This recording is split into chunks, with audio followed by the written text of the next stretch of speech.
I mean, like relations to nature. Obviously, I assume in it under a feudal system, you're as a tenant, say your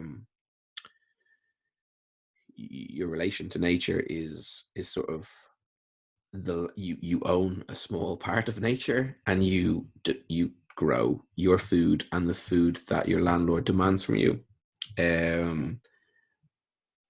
I mean, I think that's, you can go into other aspects in feudalism, like landlord would obviously, his relation to nature is that everything he sees is his, and he can shoot the fucking deer, whereas a tenant can't, or whatever. But that's I don't think that's a sort of an interesting dynamic in terms of the shift from one to the other. So the interesting point being the relation to nature of tenants, and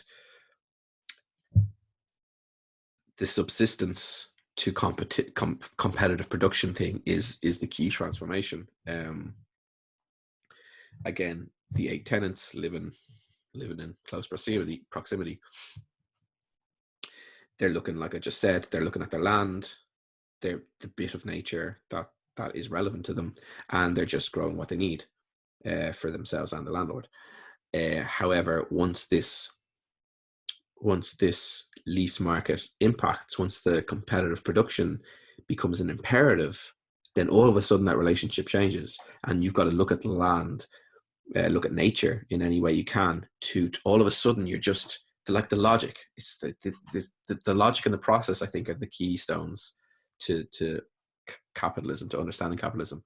But you're looking at nature and you're going, whether it's the land that you have the lease on, or whether it's something in the atmosphere just beyond it or within your grasp that you can somehow use to give you a competitive advantage. So all of a sudden, the same way that like Locke's philosophy shat all over the dispossessed, because all of a sudden people saw shitty capitalists, bad capitalists, as in ineffective capitalists, as less than human.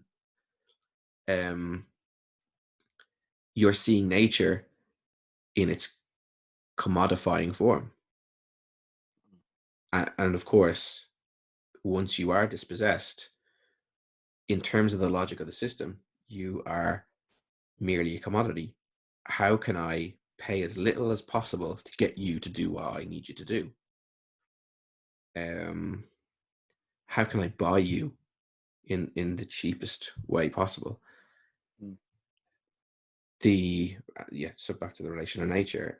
How can I use this bit of land, or this tree, or this plant, or this animal to extract this extra cash for its exchange value?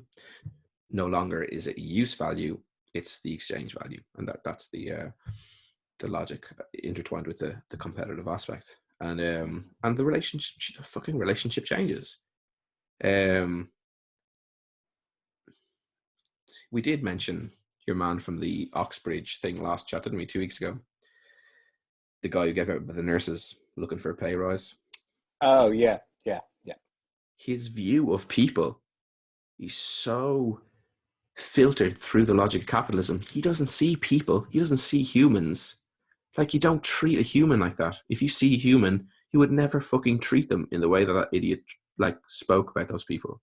So he saw through the lens of capitalism, the relationship between him and those people was not what he would describe as a human relationship. Yeah, as you said, I think the way you sum it up, that the term dehumanization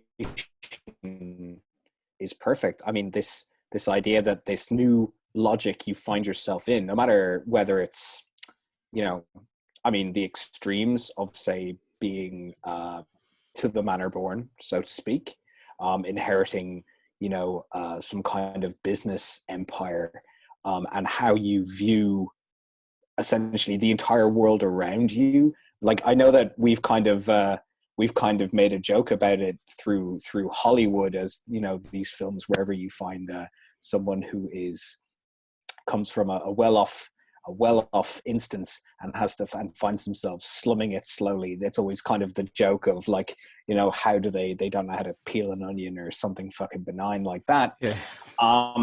We have that, but then we have all the way down to this instance of someone, a tavern owner, so to speak. Like the same logic applies, and what you could argue is two total opposite ends, like two opposite extremes of what you would assume, like, or at least what I would assume, like I would assume almost I would actually assume the logic of, say, the fictitious to the manor born kind of individual, but I wouldn't necessarily assume it of, say, a person who had probably come through the various meat grinders that we all do and be driven by that kind of that logic of no, because I want to be able to own the pub, because then whether it's I just want to work less, or whether I want to just skim the top, I want that bit of money so I can go and do that holiday thing that everyone's doing around me, and I'd like to be able to do that too, or whatever. But that regardless of the extremes, it comes off to me as being, as you said, like it's a dramatic change in your relationship with people and objects around you. Everything is commodity. Yeah, and it's such a, I guess, a terrifying exhibition of just how sinister the logic can be, that if, like, someone, again, I'm making wild assumptions here that this guy went through the meat grinder to get to become a pub owner, but like to suddenly that be the way that you relate to people or things. Yeah, relate to people is fucking terrifying. I mean, like, it's not even the case now that we, well, we're certainly not rich. For people that are just getting by, it's not like that they literally go through their life assessing the value in terms of exchange of the people that they meet. People do that, but by and large, people who are just getting by aren't. It's not like we're living in perfect capitalism either, where, like, I don't know, there's not a great access to the competition, is there, when you're at the bottom of it?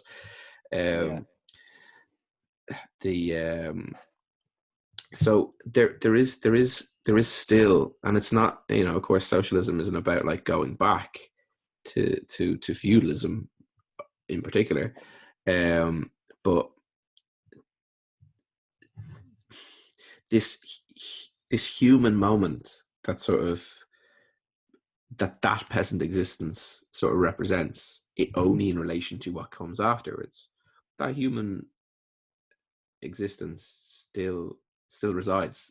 We're still folk. Do you know what I mean? We still relate to each other in human ways, and I think that sort of that image, as sort of stylized as it might be, sort of, for me, is an image to hold on to in terms of imagining the possibilities of socialism. Because for whatever reasons that, like, particularly the working class turned against the exciting possibility for a kickstarting of further socialism, or a direction in society towards further socialism that Corbyn represented, for whatever reason that they were turned against that, I believe is, in terms of history, superficial.